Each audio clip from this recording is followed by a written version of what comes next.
Africa and Nigeria in particular. Today's video is not particularly good news. It is to burst the bubble of those who feel that maybe there is an Eldorado somewhere for Africa. Those who think that there is an Uhuru somewhere very close.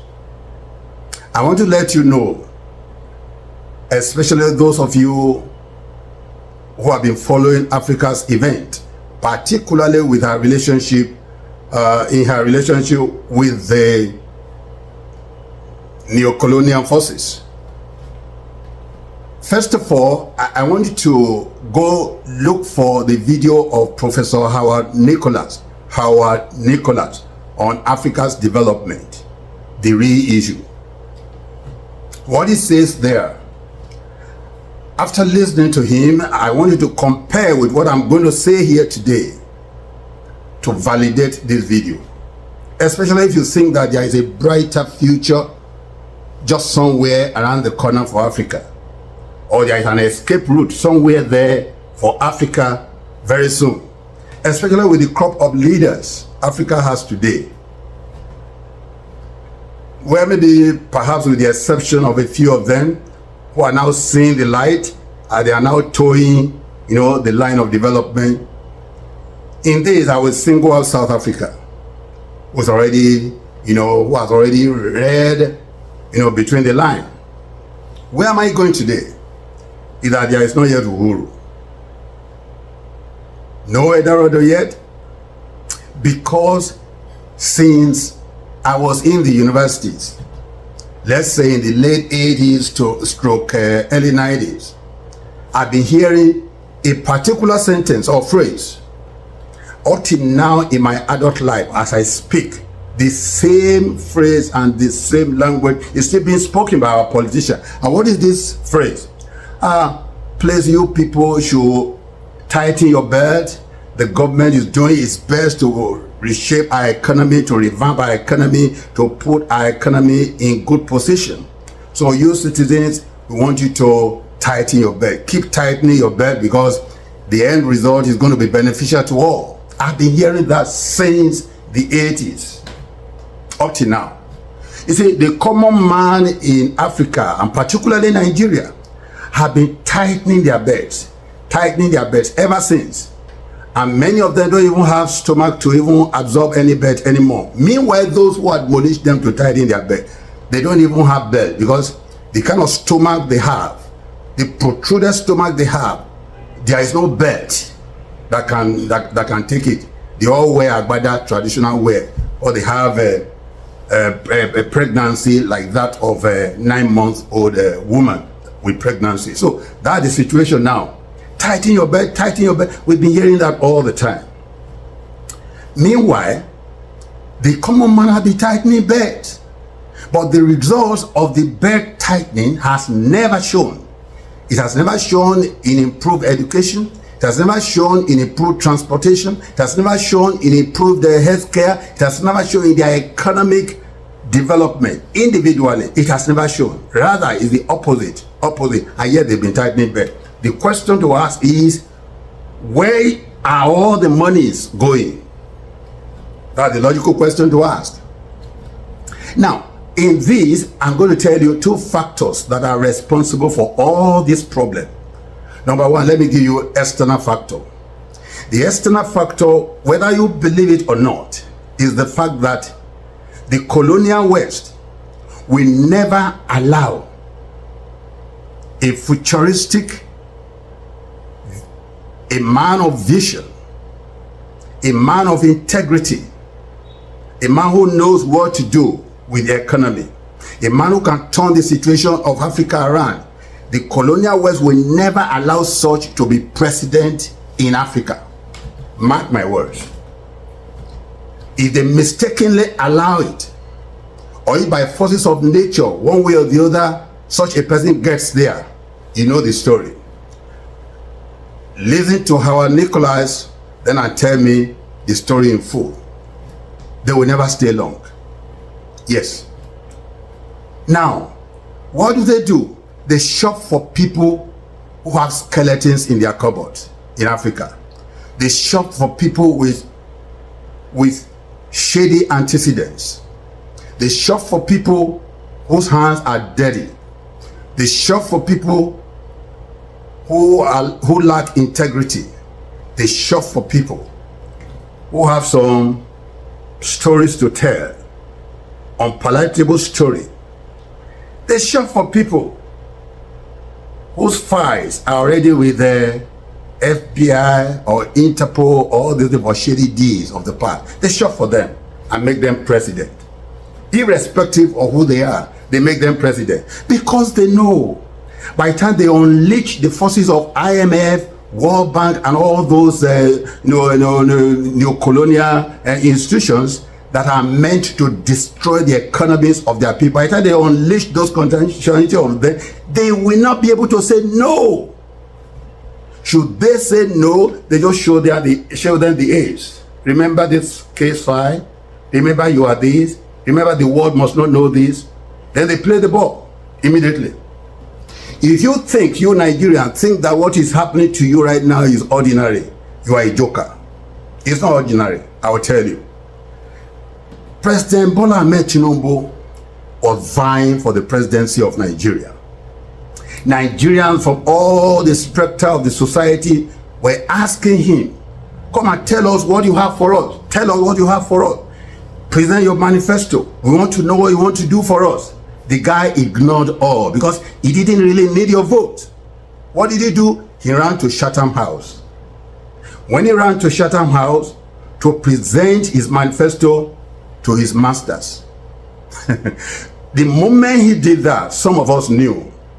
So we are not surprised at what is happening now. The devaluation of Naira, the subsidy or no subsidy, all the abracadabra that surrounds the subsidy issue, all these things are not strange to people like us. The moment he went to Chatham and he was able to, when he thought or when he felt that he was able to convince those who are going to be remote controlling, he thought he was able to convince those who are going to be in partnership in ruining Nigerian economy together.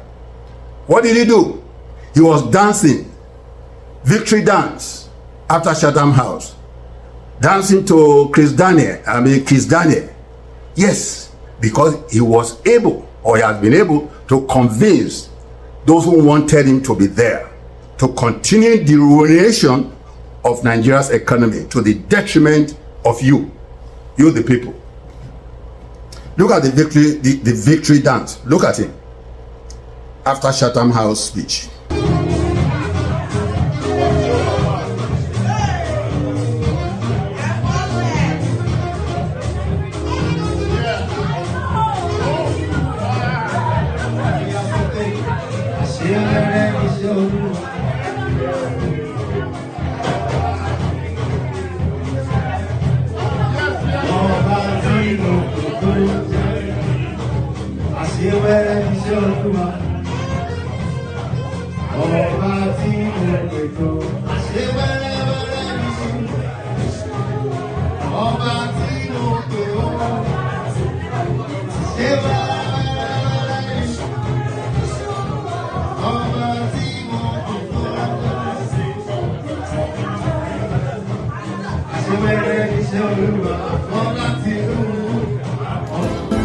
You see what I'm talking about?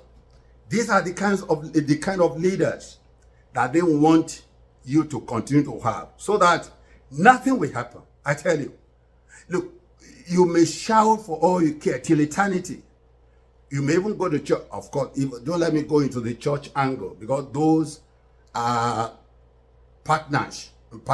They are partners in the ruination of Nigeria's economy. The so-called pastors who are making merchandise of people.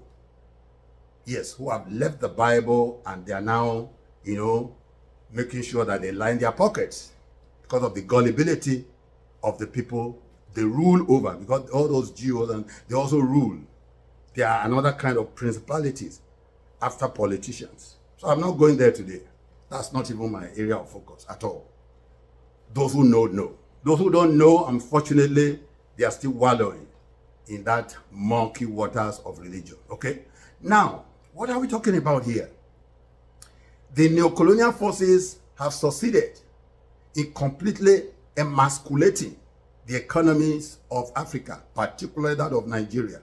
So if you think that your president junketing the globe from London, that is the erstwhile colonial master, and the commander-in-chief, the real commander-in-chief in London and Paris, where, you know, the Paris Club, you remember IMF and all that, where they determine who gets what and all that. So when you see him junketing the globe like that, and even the vice also running away, trying to go and consult, you know, their partners in ruination, then you think that they are just going there for ordinary holiday. No.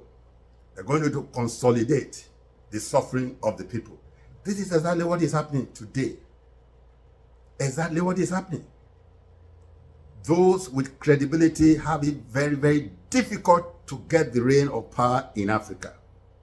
I've just told you the external forces. What about the internal forces?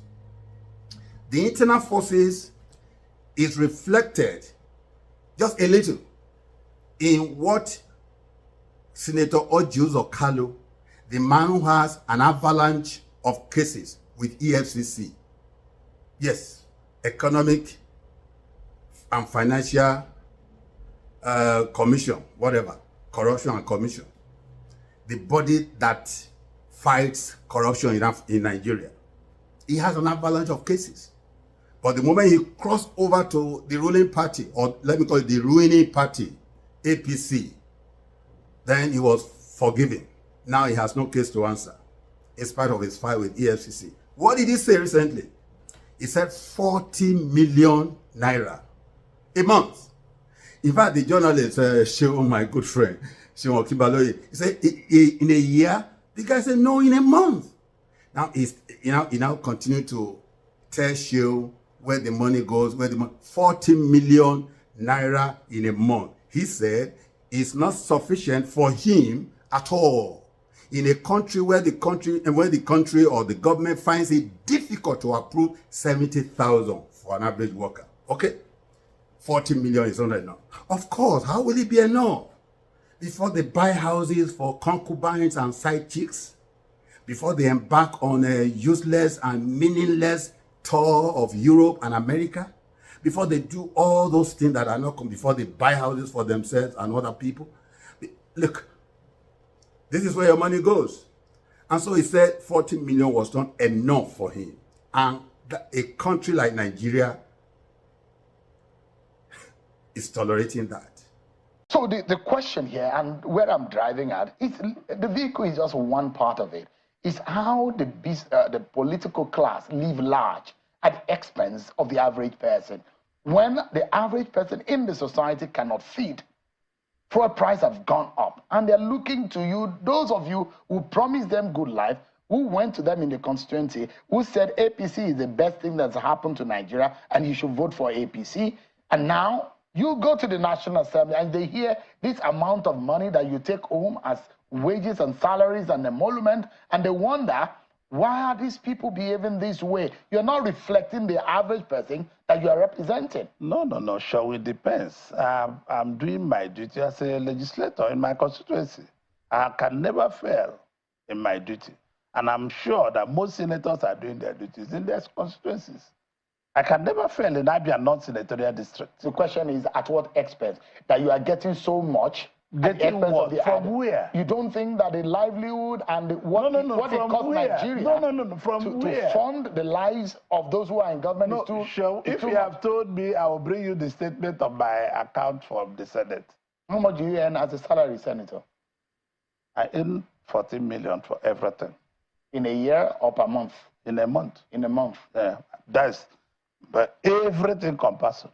In your salary? My salary, the overhead, the worker salary, everybody. So you don't think that is enormous? No, it's not. Head. You're not the only one. No. Let me be honest with you. Mm-hmm. Do you know this money I have to buy fuel? I have to travel to my constituency. I have to maintain constituency office. I have to sit in the constituency. It's not enough. Let me tell you something. Because I had an experience there.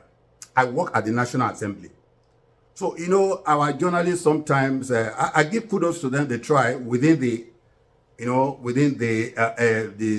suffocating environment, they work. They try, but they are not very good. They are not very strong in fact checking.